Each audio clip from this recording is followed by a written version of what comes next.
কাকিনাড়া স্টেশনের 1 নম্বর প্ল্যাটফর্মে থাকা টিকিট কাউন্টারে হঠাৎ করে বিদ্যুতের শর্ট সার্কিট থেকে আগুন ধরে যায়, যার ফলে ক্ষতিগ্রস্ত হয় বেশ কিছু মেশিনপত্র।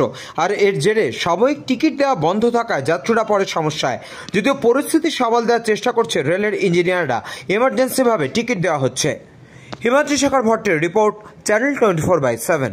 কাকিনাড়া থেকে মদনপুর যাব, টিকিট কাটতে আসছি। এসে তো দেখলাম, শুনলাম মাইকে শুনলাম টিকিট আগুন ধরে গেছে মেশিনে, তো টিকিট দিবে না। না, আমি কী করবো, বিনা টিকিটে যেতে হবে, আর কি করব। মোবাইলও নেই যে মোবাইলে আমি টিকিট কাটব। অনেক লোকই রিটার্ন গেছে, টিকিট পাইনি। আমিও এখন কি করবো, এই অবস্থায় যেতে হবে। ভোগান্তি তো অবশ্যই, এই বৃষ্টি বাদলার দিনে। আমার নাম পলাশ দাস।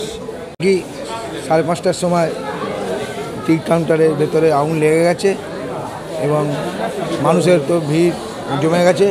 টিকিট অনেকেই কাটতে এসেছে, কিন্তু কাটতে পারছে না, টিকিট দিচ্ছে না।